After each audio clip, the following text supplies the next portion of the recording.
नमस्कार मित्रांनो, मी प्रदीप तारमले आज पुन्हा एकदा आपल्यासमोर एक महत्त्वाचे अपडेट्स घेऊन आलो आहेत।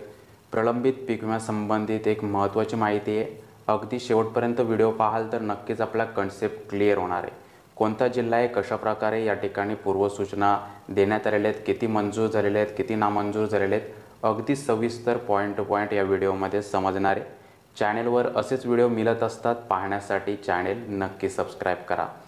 ठीक आहे, तर आपण परभणी जिल्ह्याचा अपडेट्स या ठिकाणी इकडे कव्हर करत आहोत। परभणी जिल्ह्यामध्ये आतापर्यंत आपण पाहाल तर कशा प्रकारे पूर्वसूचना शेतकऱ्यांनी दिलेल्या आहेत आणि त्यापैकी किती मंजूर झाल्या, किती नामंजूर झाल्या हे आपण इकडे पाहणार आहोत।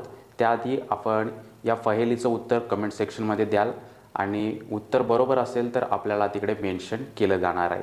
ठीक आहे, तर आपल्या स्क्रीनवरती आता इथे पाहायला मिळते अपडेट्स आपल्या स्क्रीनवर आलेले आहेत। 2023 मध्ये नोव्हेंबर महिन्याच्या अखेरीस आपण पाहाल तर पावसामुळे खूप मोठ्या प्रमाणात शेती पिकांचे नुकसान झालेले होते आणि यामध्ये आपण पाहाल तर जोखीम बाबी अंतर्गत पीक विमा भरपाई मिळण्यासाठी विमाधारक शेतकरी बांधवांनी तब्बल 83,031 आपण पाहाल तर पूर्वसूचना या ठिकाणी विमा कंपनीला दिलेल्या होत्या आणि या पूर्वसूचनेपैकी किती मंजूर झालेले आहेत, किती नामंजूर झालेले आहेत, तालुक्यानुसार सर्व आपल्याला या व्हिडिओमध्ये सरता शेवटी इकडे पाहायला मिळणार आहे।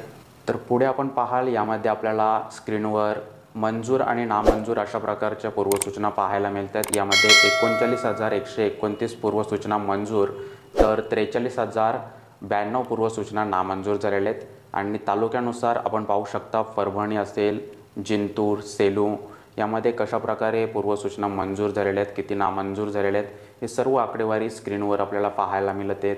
मानवत असेल, पाथरी तालुका असेल, सोनपेठ असेल यामध्ये आपण संपूर्ण जे अपडेट्स आहेत ते स्क्रीनवर पाहू शकता। आपले काही डाऊट असतील तर कमेंट सेक्शनमध्ये विचारू शकता आणि ही माहिती आपले उर्वरित जे बांधव वर्ग आहेत त्यांना अद्याप माहिती समजलेली नाही, त्या जिल्ह्याभरातील सर्व बांधवांपर्यंत हे अपडेट्स नक्की पोहोचवा जेणेकरून त्यांना देखील हे सर्व माहिती समजून येईल। ठीक आहे, भेटणार आहोत पुढील व्हिडिओमध्ये। अधिक जिल्ह्यांचे अपडेट्स पाहायचे असतील तर प्लेलिस्ट नक्की चेक करा। जय हिंद, धन्यवाद।